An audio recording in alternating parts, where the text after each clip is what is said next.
Here's my pick of the games from round 8 of the FIDE Grand Swiss tournament held in the Isle of Man. And it's between a Spanish player, David Anton Guijarro, and Alexander Grischuk from Russia. Don't forget to like, comment, share and subscribe. And if you want to support us, take a look at the links down there. We'd be very grateful for your support. So here we go. David Anton is 24 years old, from Spain, known as El Nino, the kid. He's got a kind of boyish face, but yeah, he's 24. A serious student of the game, you can tell.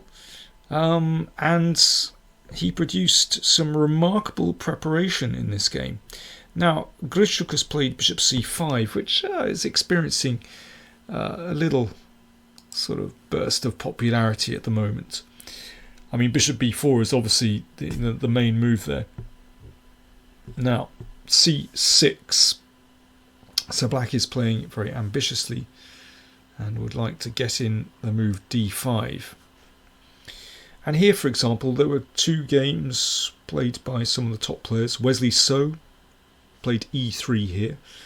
Carlsen played e3 here. Both against Ding Liren. Now, knight f3 instead of e3, which is highly provocative, and it's clear that Anton had actually prepared this idea. e4. Yeah, well, you can see what I mean by provocative, because the knight has to make a journey straight away to a slightly odd square. h4. So white has provoked this pawn forward, and the knight has come to the side of the board where, you never know, it might hop in here. But basically, after d5, well, that's understandable to support the e-pawn.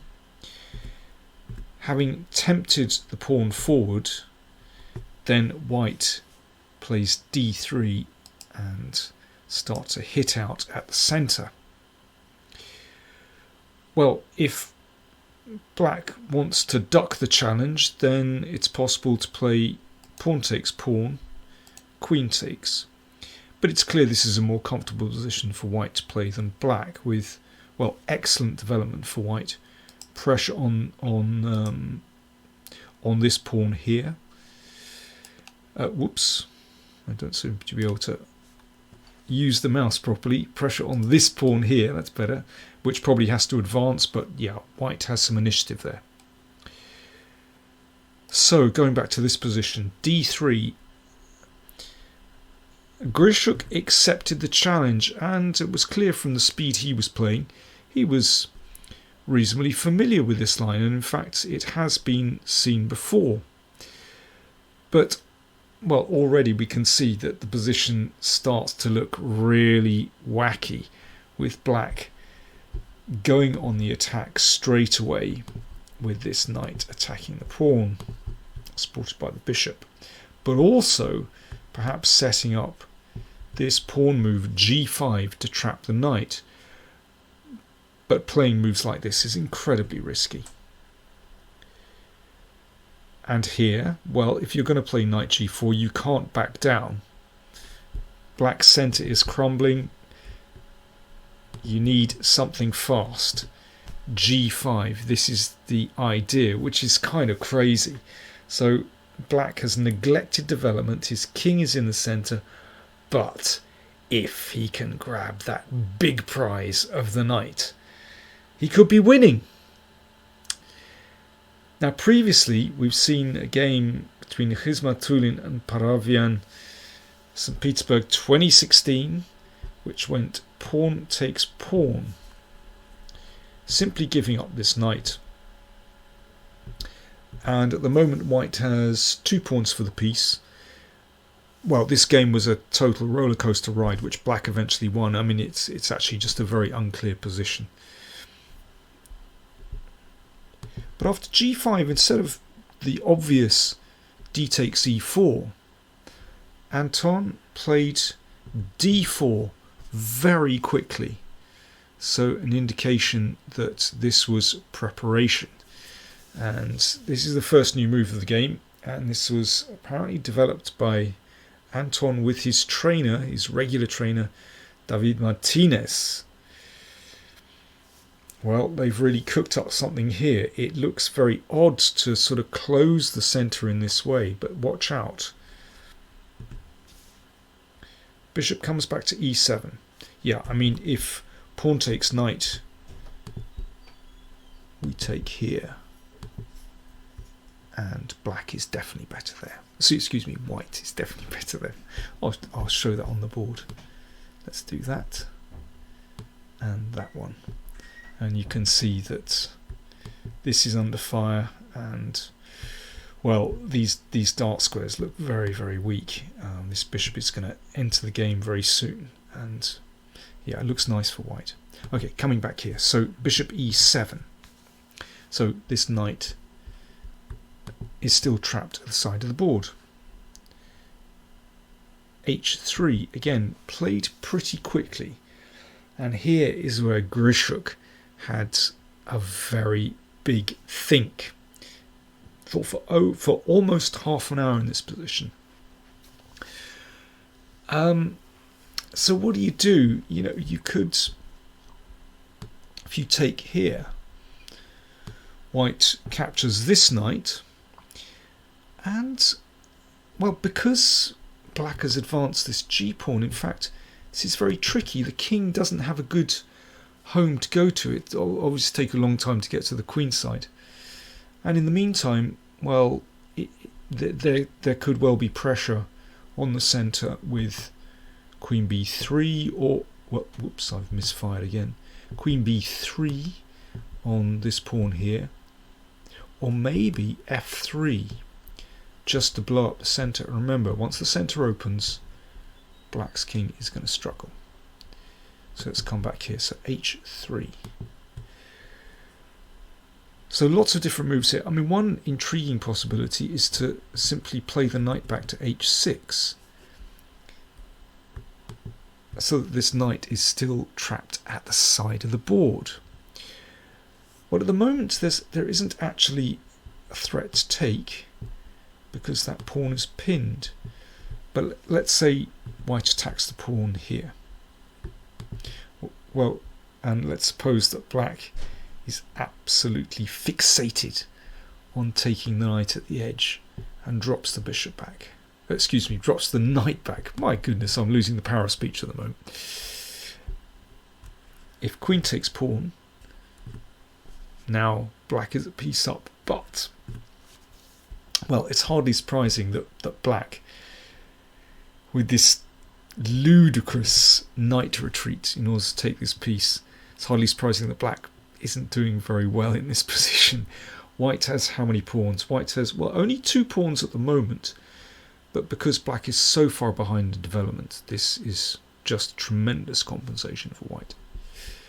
So let's go back. So h3 played. So Grischuk decided to give up this knight, get some material for it, and then take the knight on h4, because at least, you know, he can say that he's starting to open up white's king here. And at first glance, this does look like a very unclear position, with both kings, you know, not particularly happy. Also, these pawns look pretty decent, blocking out the bishop on g2, so that's really white's aim. White should undermine black's centre, or attack black's centre. So pawn takes pawn, but still this looks very strange indeed. Rook attacked, pawn's gone in front of white's king, very strange stuff. And here, you know, you'd think the most natural move is rook f1. But Anton played rook f4. I mean, this really is chess from another planet. And it wouldn't surprise me if this was still his preparation. I'm pretty sure it is, because rook f4 looks like such an odd move. Well, we're going to see. why the rook comes here in a second.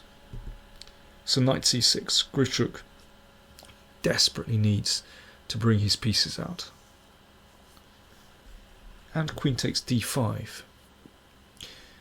Yeah, I mean, if we just go back a moment, of course, if the bishop defends, then white can break through on b7. So in any case, knight c6, queen takes d5. So f5 obviously stops the threat to f7 and guards the e-pawn. But here we're about to see why this rook went to f4, because Anton very quickly snapped off bishop takes c4. Incidentally, I should say he spent about an hour over queen takes d5, so probably round about here his preparation ended. But this he snapped off very quickly. And the position still is very, very unclear. So for example, if queen takes queen, bishop takes, and now a modest move, bishop d7, and actually it's a very balanced position. I mean, unclear basically, but black certainly isn't worse. But after bishop takes pawn, well, Grischuk thought, yeah, I can handle this. I want to take that piece. Surely this is going to be good for black. And, well, that's either very brave or very foolish. We're about to find out which. Possibly both. A check from white, displacing the king.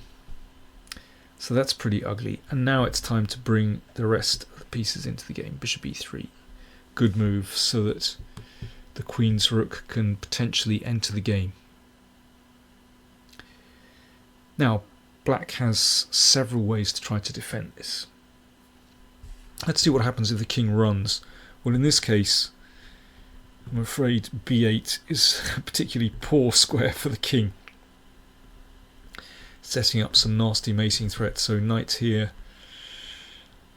rook f7, and threats are, well, bishop f4 is the principal threat, for example, or queen takes and rook f7 again, followed by bishop f4, which is devastating.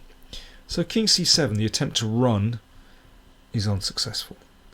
Okay, what about exchanging pieces? Well, now a check here, and that king is just getting killed. King b8 again, well, you can imagine, pretty dreadful once the rook moves and bishop f4. And after king b6, queen c4, and white threatens d5, and black's king is not going to survive very long there. So that's just a taste of some of the things that can happen. Queen g8 played by Grischuk. He was, as ever, running pretty short of time. d5. And once this knight goes, then, well, white can keep pushing. Grischuk played knight d8 here. Knight b4 also not great after this. And yeah, there's too many things. This pin is absolutely dreadful. Potentially a queen check on f5, potentially d6, just to open up the king again. It's an awful position. So knight d8 at least stops rook f7. Knight takes e4. Queen g6. Of course, white doesn't want to exchange queens. Queen e5. And black is actually just completely lost in this position. I mean, one threat would be to just bring the rook over to c1 so that he can come in here. Another is to play d6, for example, followed by, well, many moves, but maybe knight c5 check. That's just for starters. Oh yeah, don't forget that the rook is on prise in the corner. I wasn't thinking about the material. I was heading for the king. Grischuk played knight f7. That got taken. Now there are several ways to win. Queen takes rook will do. D6 is also very strong. A rook c1 played in the game, which certainly feels like the most logical way just to bring the last piece into the attack, threatening rook c7 check. Rook f8 played, so black is a rook up, but unfortunately in this position it doesn't do him much good. Bishop g5 was the last move of the game. Grischuk resigned.